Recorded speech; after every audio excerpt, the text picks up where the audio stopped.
just kind of made the last bit up. There you go. Absolutely gorgeous. Thank you so much. Now you're in drop D. I'm in drop D. Tell us a little bit about that fantastic sounding guitar you're playing there. This is a 1938 D18, Martin D18, and I bought it from a guy named Victor came to an Alison show back, I think it was in 2004, and he had written to me from my website, and he said, hey, I have a bunch of guitars, and he wasn't well, so he wanted to sell off some guitars, and so this is he had several really great guitars, but I picked this one up and played it, and it sounds amazing.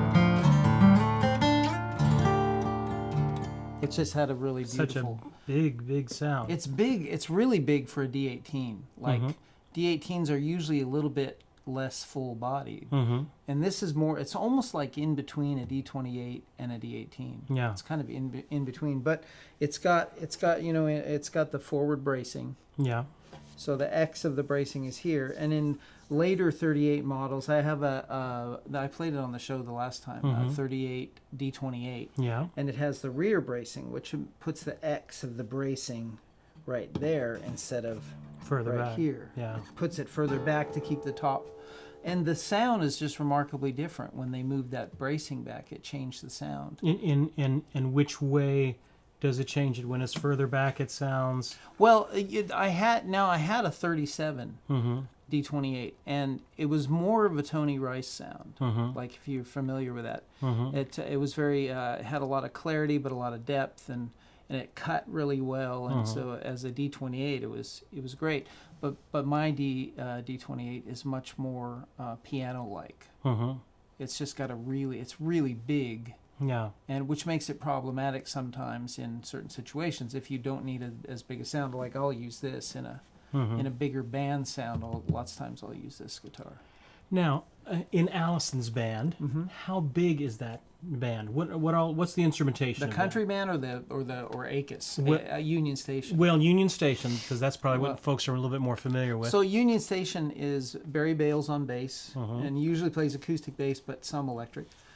Jerry Douglas on dobro. That's the universal dobro sign. Right? This and this too. And Dan Tominski, the voice of George Clooney. Yeah. On guitar and mandolin and vocals. A great singer and player. And then Alison. Yeah. And at and times... you, so that's what, and me, 6? That's 5 of us. Five, yeah. okay. And at times we've had a drummer or a keyboard player and done some of the songs from Alison's solo albums. But the last time we toured, which was quite a while ago, it was just the 5 of us. So we did lots of stuff with. That was it. And in that situation, you were playing guitar and banjo and usually guitar in various tunings. So Dan's probably straight. He's probably usually straight tuning. Yeah. Usually. Yeah. I mean, there have been times where he does drop D. He'll do drop D, but I'll do.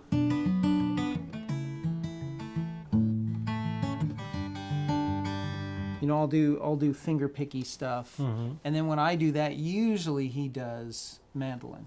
Yeah, he's chopping a mandolin, and then I'm finger picking, and then we'll both flat pick on stuff like. Now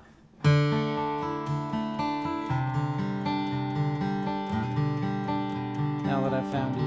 Yeah. Anyway, we'll do 2 guitars with that.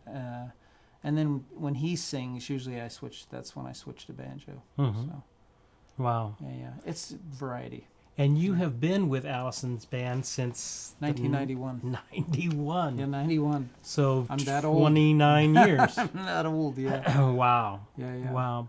Yeah. How did you and Alison Krauss cross each other's paths? Well, all of us in Union Station, we were all in, well, except for Jerry. Jerry was he was an icon already when we were growing up. He was big on the acoustic and he music always scene. plays with Alison Krauss? Oh, he plays in his own stuff, and okay, because he plays with a lot of people. He plays all over the place. Yeah. But the thing is, he had a career before he joined us. Yeah, that's the thing. So when we were growing up, Jerry was out there playing. Like he was playing with Bela Fleck and Tony Rice Unit and his own band and the Whites and all kinds of stuff. So Jerry played with all kinds of stuff.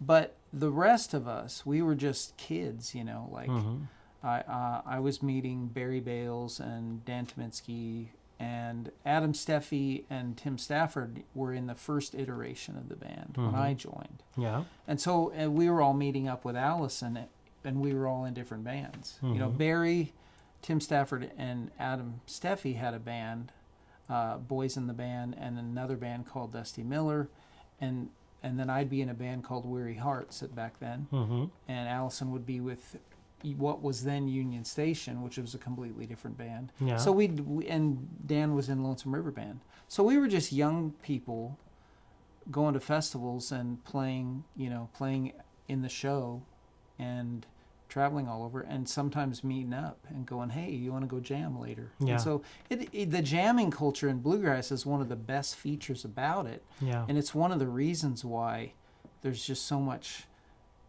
give and take and trade and healthy competition, like where you see somebody play and you go, man, how does he do that? Yeah. It's that kind of healthy competition that kind of pushes people to excel. I wish in other genres of music Yeah. that there was this same sort of camaraderie, Yeah. mentorship Yeah. that Yeah. happens in the bluegrass world. We Yeah. don't see that as much in jazz. Definitely don't see it in rock. In rock, there's almost a standoffishness about your ability and Right. and helping others and things like that. Yeah. But in bluegrass, it's different, and I like that. I love that about bluegrass. Yeah. There's encouraging to the younger players. Yeah. It would be routine for a seasoned player and a younger player to Yeah. be playing together and jamming, and Yeah. that's fostering that whole next line of musicians. Yeah, and it happened to me when I was young. Yeah. I had older guys that were like, hey, you got to listen to this. And they'd plug in the Stanley Brothers or Flat and Scruggs. Yeah. And I've done that for younger people too. Yeah. Kind of like, It's just, important. It really is. And it keeps the roots going. Yep. Because, the further you get from the roots of something, the less it really is what it's meant to be. Yeah. I mean, not that there's a lot of experimentation that's necessary. Mm-hmm. Like, you're supposed to have strong roots, and then you experiment with the roots, and then you add other elements. Yeah. But if you get too far away from the thing, it's like certain kinds of jazz, you go, is that even jazz? It turns into something else. Yeah, it's something else. Yeah. Yeah. Or rock. Rock that isn't blues-based, you go, is that even rock and roll anymore? Yeah. Like, what is that? Yeah. And it might be good, but it's not the thing. Yeah. So, yeah. You've had such an amazing career over the years. 14 Grammys, 6 IVMA Bluegrass Association awards that Allison and the band and you guys have been a part of. CMA Single of the Year several years back. Oh, Brother, Where Art Thou? The soundtrack for that. You played on that. I did. Yeah, and I'm sure you've played about every award show that has come across the pike. We've done unbelievable amount of stuff. Through the years, it's been great. I couldn't have asked for a better. What is situation. some of the most memorable musical experiences that you've had on stage, whether big or small? Well, for me, mostly it's like, for instance, I mentioned earlier to you, I played a thing at church with Sierra Hull, and like for me, that.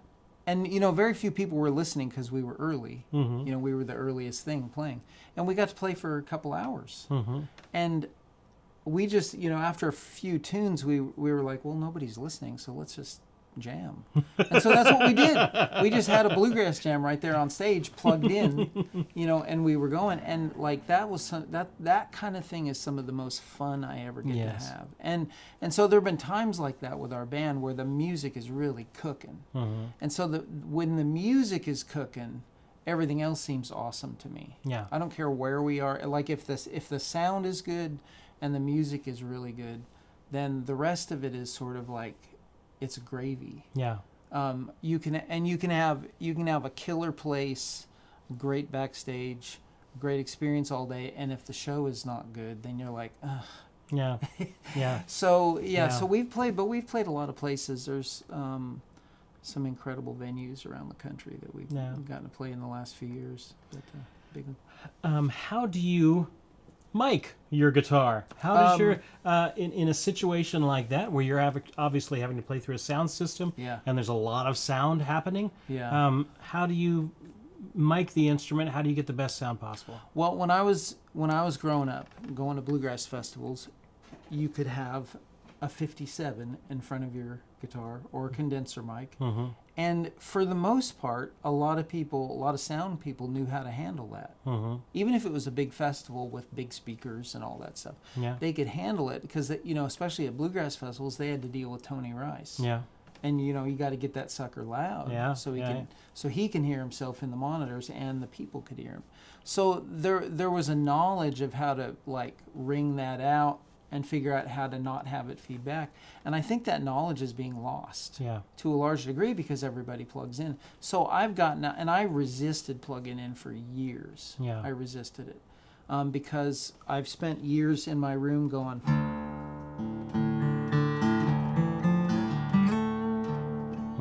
And trying to get the best tone possible. And then if you just go clunk, all of a sudden it's like, and it doesn't sound good. Yeah. So the best thing that I've found so far, the LR bags, I think the Anthem. Anthem, I have a lyric classical in my classical guitar. In this guitar, so this guitar is too old to drill. So I never drilled it. So this guitar has a K&K Mini, so it has 3 little contact points glued to the bridge plate. And then inside the cable is like, the plug for it is right here inside. And then I have a transmitter inside on the neck block. It's a wireless transmitter.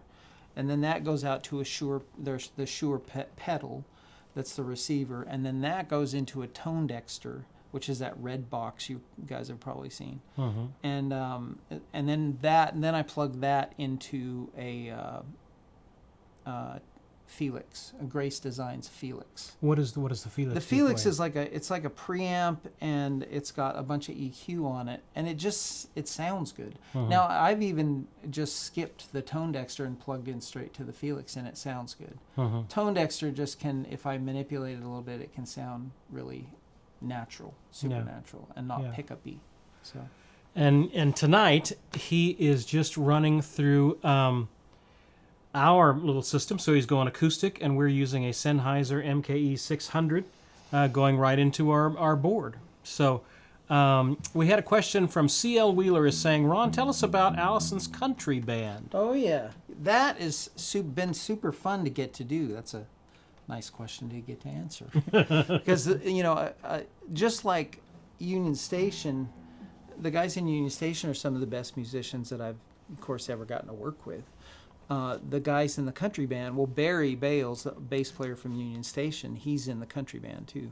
So it's me, Barry, and then Matt Rawlings on piano, who's ridiculously good. And he's played on all kinds of stuff, like with Willie Nelson and you name it. He's been on records. He's been on Nashville records.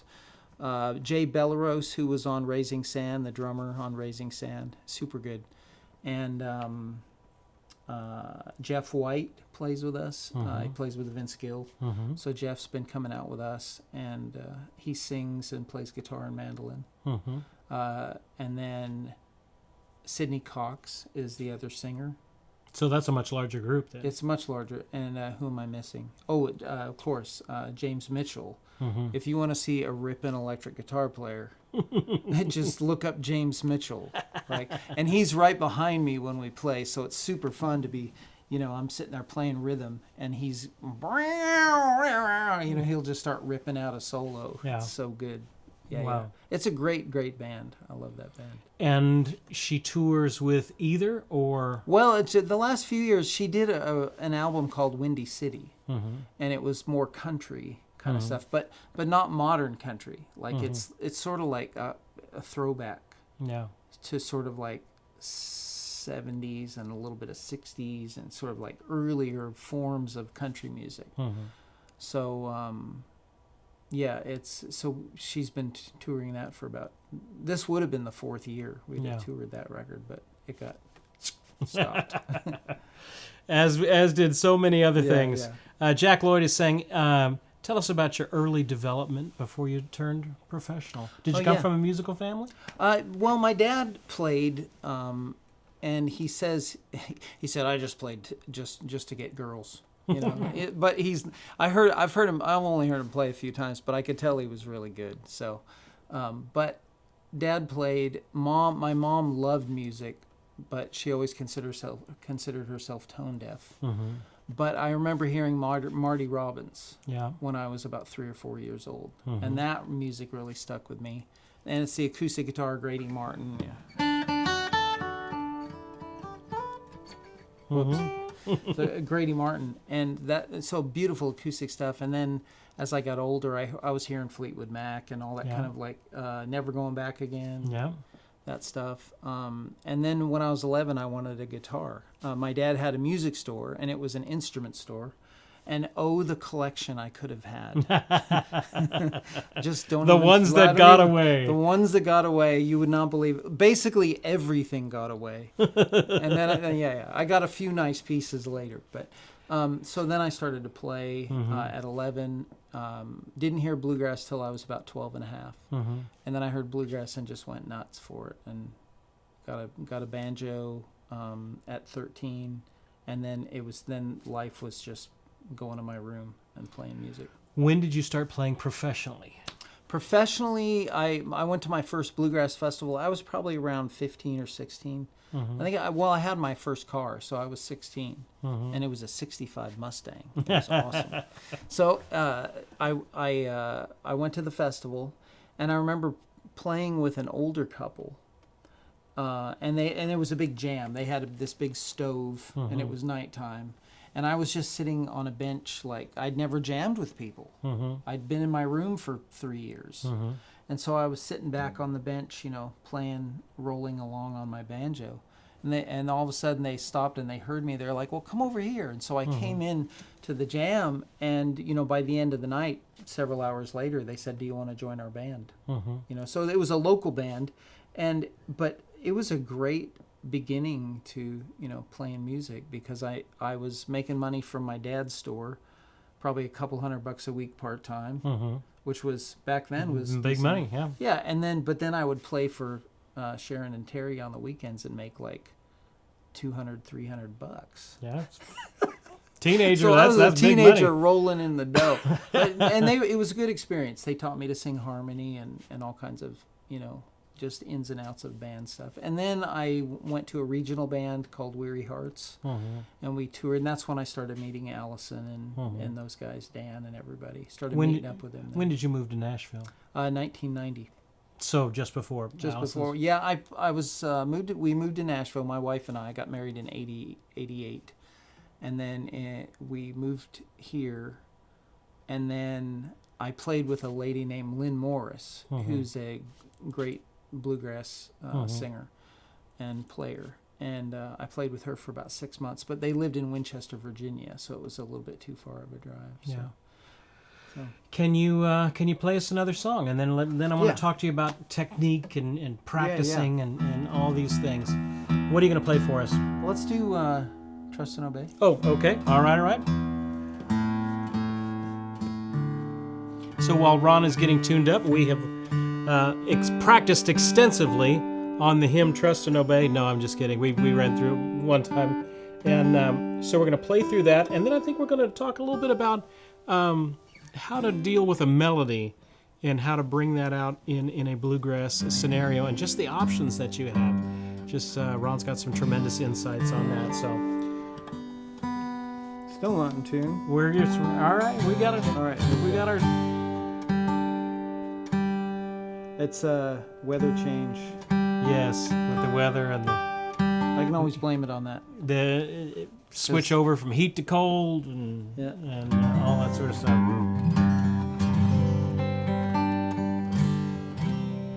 We did it in C, right? We didn't see. Right. And you're going to take a solo, right? I'll take a solo, yeah.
Gorgeous.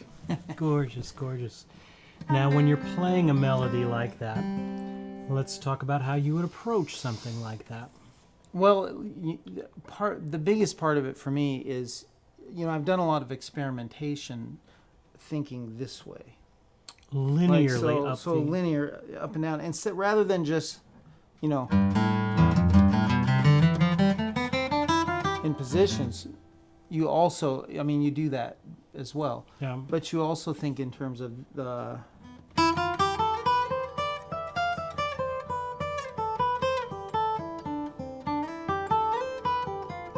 You think in terms of this way. So you can practice things like...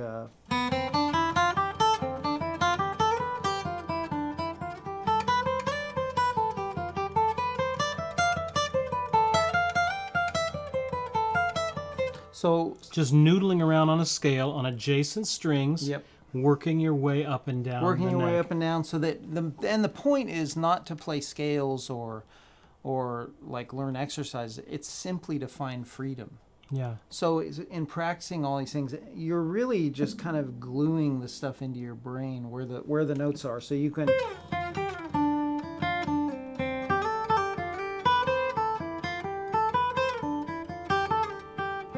A lot of times as guitar players, we get trapped into thinking position-wise, positionally, where we're always going up and down the neck like that, as opposed to, linearly across the neck. Yeah. And what that does, if you think only in terms of positions, it means that you go, oh, here's a shift point, here's another shift point, and so you're looking for those shift points. But when you when you think this way, there aren't any shift. They're all shift points.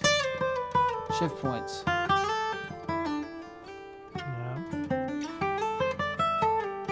So if you're playing that tune, and we were going to talk about variations, right. like of the melody, so you could do all kinds of things like.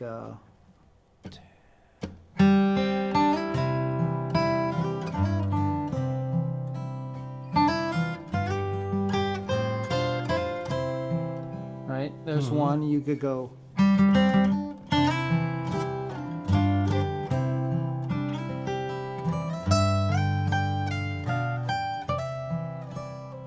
And you could,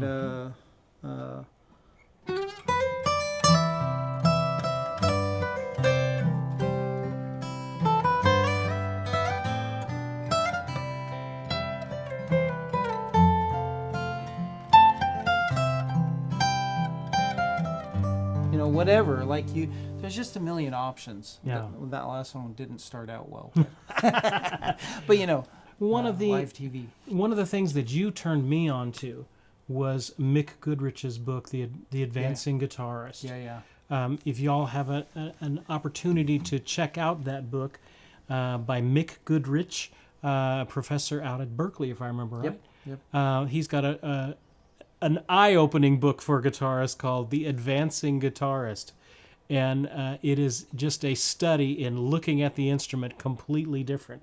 And it is well worth the opportunity. Maybe Diane, our moderator, maybe you can find the link, PayPal link or a YouTube link for it, Amazon link for it. Yeah. And take a look at that. It's a great resource. I've basically made my career out of that book. Yeah. Yeah. Just like experimenting. And I spent a lot of time on that. Like, you can just play just like that. I spent a lot of time on one string.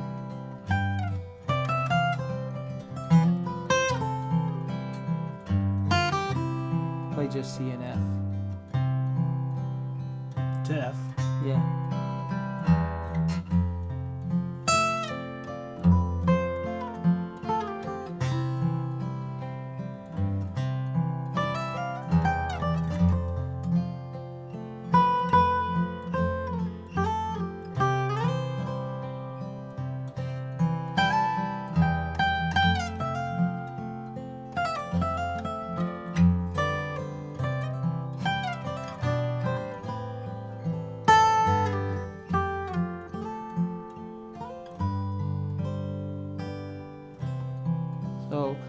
So you're free. It really helped me. The other thing it really helped me with was expression.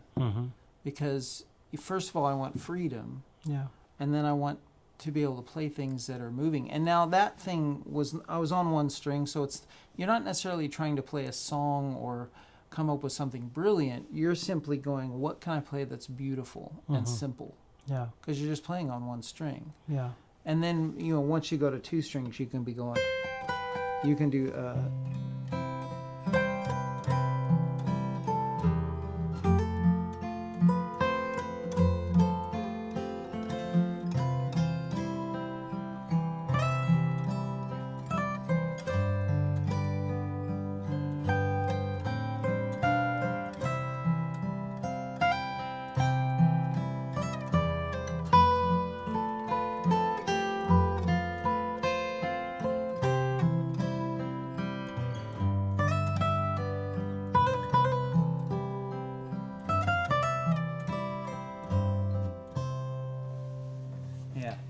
it comes out to be a very different type of line Yeah. than a line that you would play if you were thinking in a position or thinking about a scale or thinking about something. It's a different kind of a line. It is, because one of the things that it does for me, because I periodically go back into this and experiment with it, because it'll take a sledgehammer to all your licks. Mm-hmm. It'll just smash them all to bits. Yeah. And then all of a sudden you're going, why was I playing all that stuff Mm-hmm. when there's all this other stuff? And you start finding new things. And then, of course, you start building a new vocabulary, and then all of a sudden you're saying the same phrases over and over again. That's right. And you have to break them up. If you find yourself trapped in your position box, trapped in your same licks, that's a key. It's not just a trick; it's a key to breaking out of that. Is start to work up and down the neck.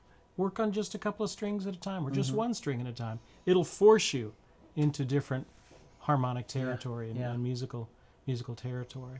Will McFarlane has said, and I've always remembered this, that one of the things is you need to just, no matter what you're playing, really enjoy the music that you're making. Really enjoy the sound that you're making. Yep.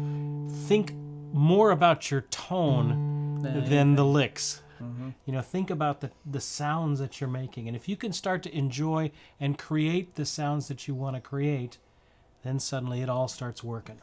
Yeah. Yeah. For me, everything starts with the tone. Yeah. So, it's like what I said about if I plug in and then my tone's gone, I don't really play that well. Yeah. But if the tone's there and I can go...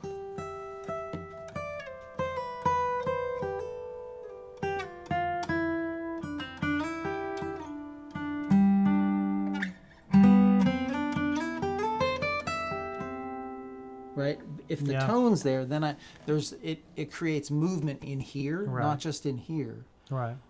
And it's not just intellectual, but there's a heart thing that happens where I go, oh, music is so great, it's beautiful, it gives me that feeling, and it starts with the tone.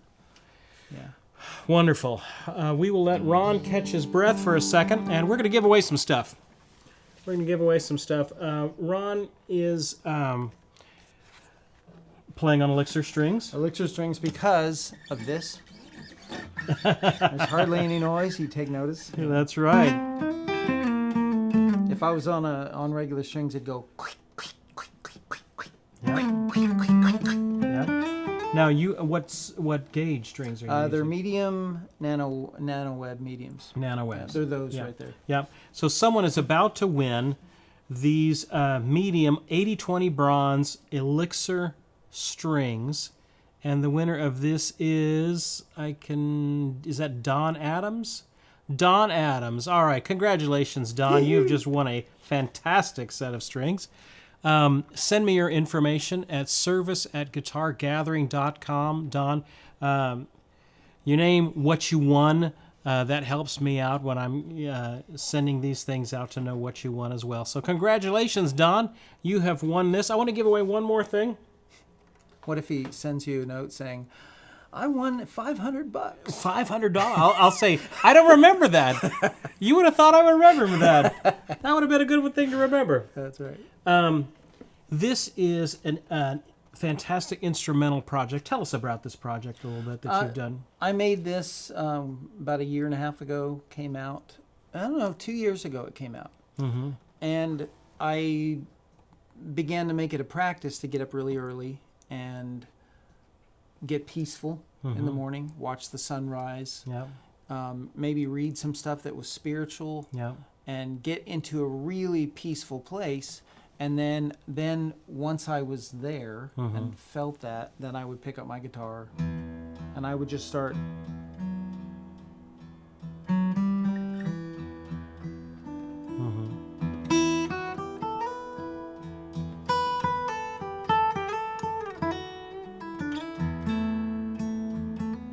You know, I would just play from that and compose. I would like make up a piece, but you know, they're simple. It's not like some great, you know, like orchestral composition. They're just guitar pieces that I played. And so in that same morning, I would get peaceful, get my guitar out, play for a little bit till I felt warmed up, and then I would just start recording and start making stuff up. And then I would have I'd record for like an hour, and then maybe 2 hours, and I'd have most of it, you know, recorded. And then I would go, well, that bit's really good, and I'll add another guitar to that. And so I just, you know, if it had a good feeling to it. So that's what that is. It's designed to have people listen to it and feel peaceful. Yes. Yeah. And we all need a little bit more of that in this crazy world. The winner of this is Jim Horst. Jim Horst. Jim, send me your information, mailing address, what you won, screen name, things like that. Service at guitargathering.com, and we will get that out to you. This is the instrumental project, his Peaceful Guitar Instrumentals CD. So congratulations, Jim, on winning that. We will give another one of those out here in just a little bit. I want to talk about a couple of things. You mentioned your strings, and you were using mediums. Mediums. Yes. Thicker than my little lights here. Yeah. What brought you to the mediums? Well, for years, you know, playing bluegrass, almost everybody plays mediums. So I grew up going to festivals, and like a lot of times at festivals, people play hard. You know, if you're jamming, they'll play super hard, and so you have to be able to, you know, you have to be able to cut that. Yeah. And it's not good for your playing to play hard like that. So, you know, that wasn't necessarily good. But I did learn to play on mediums and also to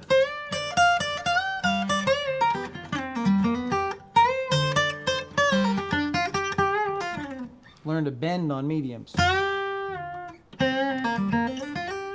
Yeah. And where it's not a big deal, you know. But when I first started doing it, I was about probably 17, 18, and after a festival, 3 days I'd be there'd be a little bit of line of blood in my third finger. Yeah. So it was hard on them. Mediums will get a little bit bigger sound, a little bit of a stronger sound than the lights. There's just more string ringing around. Yeah, they just don't blap out. You know, like lots of times lights will, if you hit them. Well, my action's lowered because of the weather, but so it's blapping a little bit, but you can get a real. Because your action is not particularly. It's not super high. Yeah. But it's actually dropped though. Yeah. It's dropped in the last month or so, just because it's gotten drier and you know, fall came. A little reminder to us all as the weather outside changes, as heaters and things like that, your guitar is going to be spending a lot more time in this environment where the moisture is getting sucked out of it. So it's a good reminder to us all about humidifying our instruments and keeping track of that, lest you start having problems and your instrument starts getting too dry on you. Yeah. This one is a little bit dry. Yeah. What kind of pick are you playing? This is a Blue Chip. I love these Blue Chip TP40. TP40. I used, I don't know if you can see it. It's a long way to the camera. TP40. I used to use tortoiseshell. I think the last tortoiseshell I bought was a tortoiseshell jewelry box. and I found it in an antique store. And it was kind of nondescript. It wasn't like some amazing piece, but it was really good tortoiseshell. And I got it back to the venue, and Dan was like, "You got to split that with me." I was like, and I said, "I'll buy it. You make the picks." And he was totally good with that. So so I got some picks out of it, but I just don't like the care required for tortoiseshell. Yeah. And these require no care. Yeah. You just pull them out and play them. All the edges are the same. Is that They're right? all the edges are the same. And whatever this material is that Blue Chip makes these out of, it doesn't really wear that much, but it wears a little. Like when you first get a new one, it's a little bit Teflon-y or something. And then as you play it, it kind of bevels a little bit more. They come beveled, but like it really kind of like gets more playable as you play them. Yeah. So yeah. and it doesn't take very long to wear that, whatever that finish. Yeah. Blue Chip picks. Blue Chip picks. Yeah. Blue Chip picks. Great picks. You mentioned a little bit about your morning routine, and we've talked a little bit about that. As you're talking about keeping your skills up during this time, right? Where we're all not, you're not on the road and doing all that stuff. You got to keep your skills up. How do you do that in the mornings? Well, one of the first things, after I do the whole like peaceful thing, like I'll, like right around 9 o'clock is when I go, okay, it's time to start playing, 9 or 9:30, and I'll just get my guitar, and the first thing that I do will just be something simple, like nothing, not flat picking, but just something like I'm going.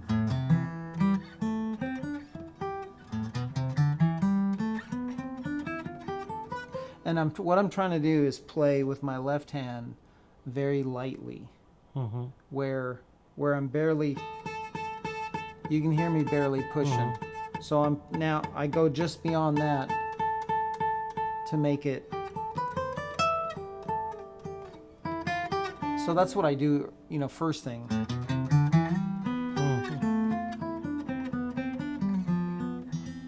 Where I'm barely pushing and I'm playing very lightly.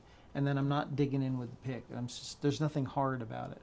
And it kind of like begins to remind me, this is not hard. This is easy. And it's one of the things that, like psychologically, I've had to kind of recode in the last few years. Is like, this is easy. Like you have to, you can't approach the instrument and go. Yeah, it doesn't work. Doesn't work. You can't do that, and sometimes I see people do that, and you can't, because it takes about as much effort to do this as it takes to do this. Yeah. You're just like, scratch you got a little scratch on your face, and you just itches a little, and you just go like that, and that's what you're doing with the pick. So everything has to be like that, especially when you're flat picking.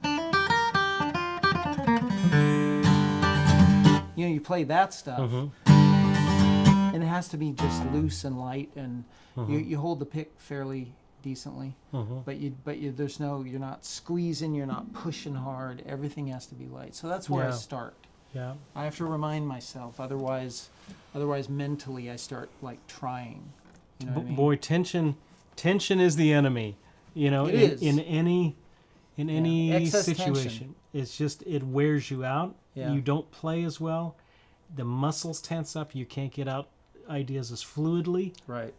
When you're tense. So I have to constantly remind myself, relax. You just don't need to play that hard. Yeah, because otherwise it would be like, being in this situation and you're interviewing me and you ask me a question and say, so where did you grow up? And I go, well, I grew up in California, and, Right. and I'm trying, and I'd be like nervous and trying too hard and all that. And it would make it obviously weird, just like it did just right now. Yeah. And it doesn't, when you relax, everything flows better. It does. When you're tense, physically, mentally, anxious, it just doesn't, you don't remember things, you don't recall things. I mean, there's all kinds of studies about short-term memory and all this sort of stuff. You just lose it. You just lose it. One of the biggest things that you need to master is yourself. It's the mental game. Is the mental game. I read years ago The Inner Game of Music. Well, I read The Inner Game of Tennis. I wasn't a tennis player, but I was interested. Then I read The Inner Game of Music, and then there's books like Effortless Mastery. Effortless Mastery. That's a great book. And then The War of Art is another one. There's just all kinds of great books out there that will help you think differently. And one of the things that I try to make sure that I do, I try to check myself and make sure, like, even if I'm coming here, that I'm driving here going, this is going to be fun. Man, it's going to be great talking to Steve, seeing Steve. We're going to pick. And, you know, like, just maintain, like, bring up that positive attitude of it's going to be awesome. It's going to be fun. And just bring it. It's like, it's a form of believing or faith or whatever you want to call it. And you call that up, and then it makes you act differently in a situation. Yeah. And, you know, you can see that in the opposite. Like, if you have a guy that goes, you know, nobody likes me, so I don't want to go to the party, and his wife drags him to the party, and then he's thinking nobody likes me, and so then when somebody asks him a question, and he's a little bit weird, and they move away from him after, and they go do something else, then he goes home from the party going, see, nobody likes me, because his belief manifests in his actions, and then it proves out, and then he reinforces the belief. Yeah. So if I go, guitar playing is so hard, and this interview is going to be so tough, and I'm worried, and then I come and I have that attitude, and then he asks me questions, and I can't remember what I was going to say, and kind of freaking out, and then I play, and I'm trying too hard. Well, then I'm going to go home, and it will have reinforced that belief. This was hard. See, I'm not any good, or, you know, whatever the thing people believe. Yeah. So it's one of the most important things for guitar players and musicians in general is to, like, no matter what level you play at, to sit down with the instrument and go, I get to play this. Yes. It's ridiculous. Like, it's great to be alive. And to be able to just, you know, even to play something simple. You can just play something really easily and simple and beautiful.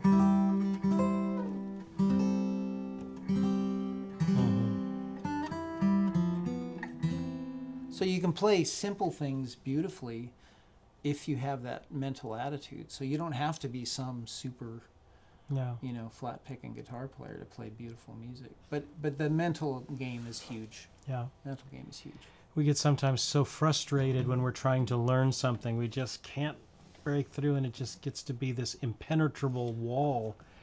And we get in the wrong headspace for that. When we need to be a little bit more childlike on when learning. Just like, well, I didn't get it this day, but I'll get it the next day. Yeah. But when we as adults, we kind of get so wound up inside of us of I'm just not good enough and all that sort of nonsense that you know, I'm never going to play again. I quit. You know, that kind of stuff. And you end up taking music out of your life when you could be creating music, and you could be putting that into your home and putting that into your kids and your grandkids and things like that.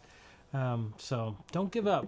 Don't give up. There's a Robert Capon quote, and he's a writer. And he said, it's part of a longer quote, but he said, interest in results never conquers boredom with process.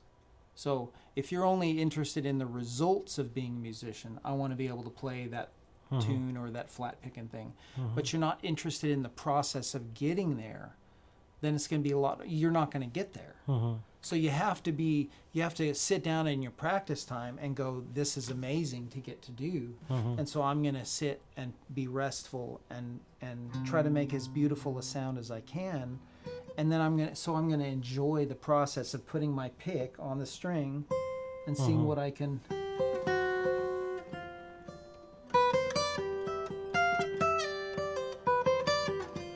Just see what I can come up with and play around with the musical material.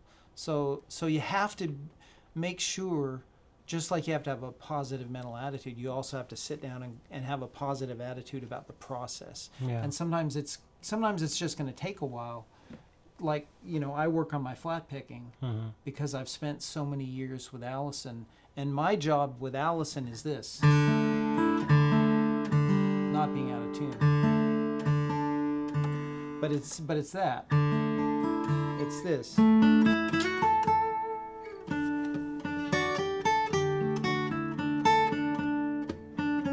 Right? So it's playing pretty things and slow things. It's not going. It's not doing that. So I've had to like go back and go, I want some of that flat picky stuff more than I've had in the last few years. So I've been working on it. What are some things that you work on to build flat picking speed and those sorts of? Now that we've talked about the soft stuff enough, about flat picking and bluegrass and those sorts of licks, what are some picking exercises that you have found to be helpful? A great thing to do, like with the, you know, we were talking about the one string scales. That's good for this. So you can play those, but then when you can do them on all strings, but then when you go to 2 strings, then what you get into is the exact things that you have to deal with in flat picking. Down, up, and then going from an upstroke on the B string to a downstroke on the E string. So if you sit there and go,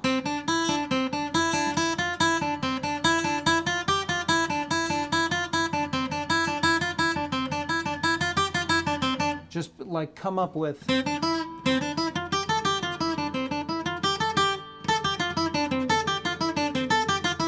so you're doing, now I'm doing on the So it's a pure down up no matter which string combination well, you're doing? it just depends. It just depends. I'm starting to work more on you know, doing the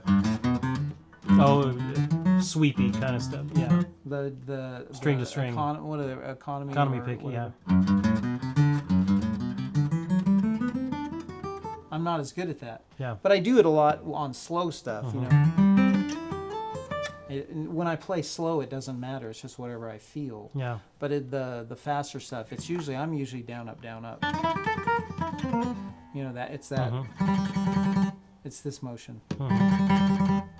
So, but when you're dealing with the two string scales, you can start dealing with some of that. You can start figuring out, oh, and I find this sometimes, like I'll go, and I'll be learning a tune that has that pick mechanic in it, and I'll trip, you know, and that means I just need to sit there and do it. Yeah. I need to take that bit and go.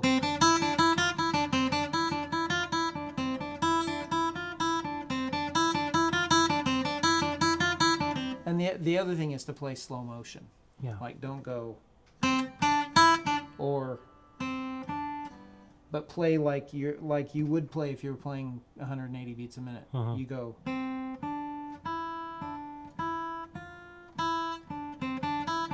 You move your pick just a little bit, like that. Wonderful. Gosh. I'm a total nerd when it comes to that stuff. It's not Cornfield is saying, Steve and Ron, you use each other's guitars. You each use guitars that one can buy off the shelf, Gibson and a Martin.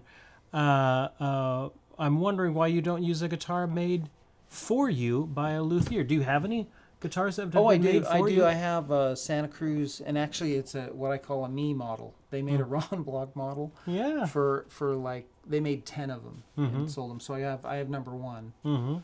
And then also another great guitar I have is Rick Hayes Instruments, Hayes. So I have a Hayes guitar, and that's usually my go-to guitar whenever I travel anywhere, fly anywhere. It's a great guitar, and I've used it on my latest recording. I'm working on. So that's another great guitar. And then Bourgeois, I have several Bourgeois guitars as well. Beautiful instruments. Beautiful instruments. And I've never had a guitar made for me, so there you go. So I just have to buy stuff off the shelf. Actually, this one was given to me when we were doing a lot of lessons for Gibson, so I was very blessed to have a Gibson J45 to play and have enjoyed it. All right. Man, we are out of time. Let's give away one more thing, and then we're going to play. We're going to give away another one of the instrumental CDs. A Light So Fair. If folks want to get in contact with you, how can they get in contact with you and learn a little bit more about you? RonBlock.com is my website. And then my Facebook artist page is Ron Block Music. So facebook.com/Ron Block Music. And then Instagram is Ron Block Akus, A-K-U-S, Ron Block Akus. So that's those 3. And you can find out a lot about me on my website. You know, I have this album and several other things. And I'll be doing in November,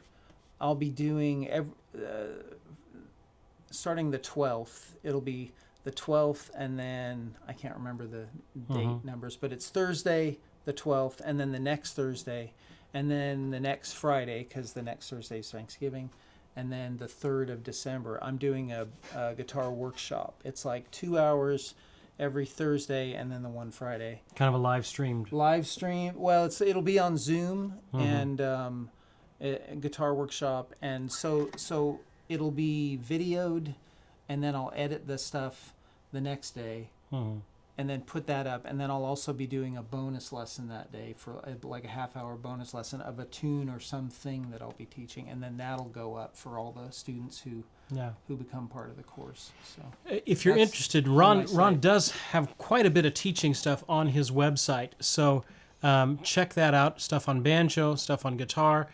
He was doing a live stream just the other day. Yep. And you can even get private lessons with Ron if you want to, so you can contact him through there. Thank you so much for being here with us. Wow. Super. We're going to give away one more of these. The winner of this is David Patrick. Is that right? David Patrick. You have just won Ron's latest instrumental CD. Send us your information, David. service@guitargathering.com. Mailing address, what you won as well. That helps us out. Emilio is saying, can you teach us a fingerstyle exercise? Fingerstyle. Ooh. You don't do much fingerstyle. You're kind of more flat. Actually. I do a lot of fingerstyle with Alison. So like. Oh, okay. So like, there's a song "Stay" that I do with her, and it's like, it's simple, but it's very banjoistic. And I learned, I knew Travis picking when I was.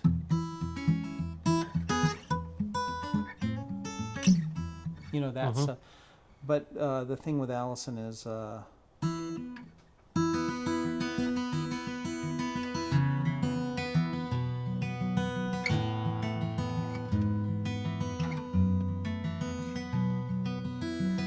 it's that kind of thing. So, and Beautiful. I usually use a thumb pick. So, Beautiful. But as for an exercise, just to try to go for the most beautiful tone that you can.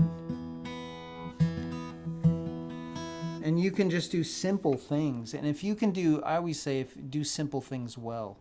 Like, if you're faithful in little things, the simple things, and you do those well, then you'll be building for the more complicated things. So if you can just take even a C chord and go, now let's see.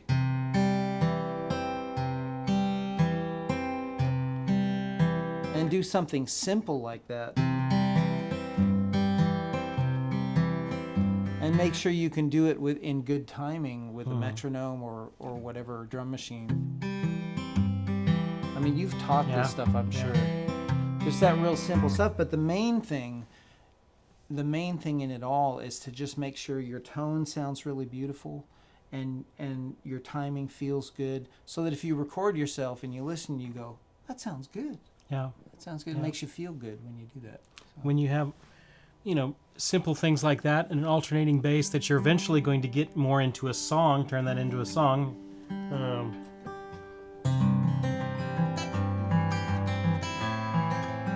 can eventually turn a melody into that. One of the things to practice is just to go get that going, and then try and do something else mentally. Start reading something, anything, to where you can get this on autopilot, to where when you need to start thinking about it, when you're adding a melody or whatever, then you've got that in your toolkit already to do that. Yeah. Before we close, we are doing a Christmas Standards Academy that is starting actually tonight. As soon as we get done with this broadcast, I'm going to send the first one out. And so you can still get in the next few hours. You can still get in. If you're interested in joining us, we're going to be learning 4 Christmas standards over the next 4 weeks in November. That way, when you get to the holidays after Thanksgiving, you've got things to play. So we're going to be doing Silent Night. That's the one for this week. There's the Christmas song, Chestnuts Roasting on an Open Fire, Winter Wonderland, Hark the Herald Angels Sing. I think those are the 4 that we're going to do. If you're interested in being a part of that with us, there's a link in the YouTube description down below, and that will get you to that. Sign up quick because it all starts tonight. And then we have Zoom. I send you out a video lesson, a whole PDF of all of the arrangements. I think there's 3 different arrangements I'm doing of Silent Night, 2 fingerstyle ones and 1 jazz one, and then we move on from there. So if you're interested in joining us, come on, it's a lot of fun. And then we have a Zoom meeting at the end of the week, and we all ask questions and talk and learn together. That's what it's all about. So we will not have a live lesson tomorrow because the election's going on and nobody watches.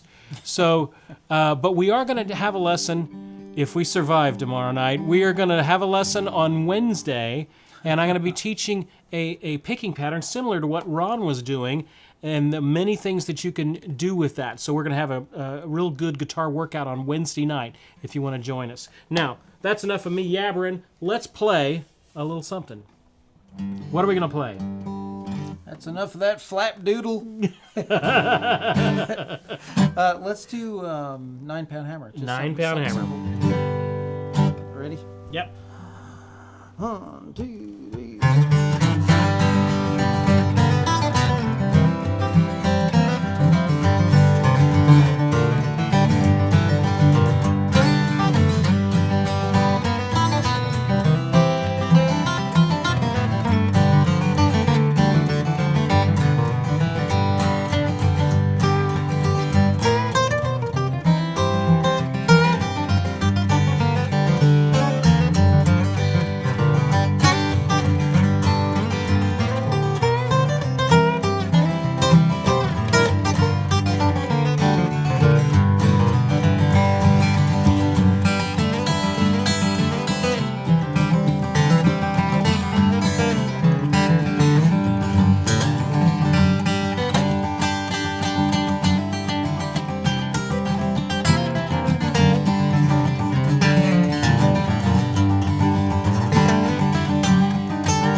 Through it. Thank you so much, Yeah, Ron. What thanks. a joy having you here with us. Hey, keep up the great work in your own learning. I'm Steve Krenz for Guitar Gathering. Thanks for joining us tonight. We will see you guys next time.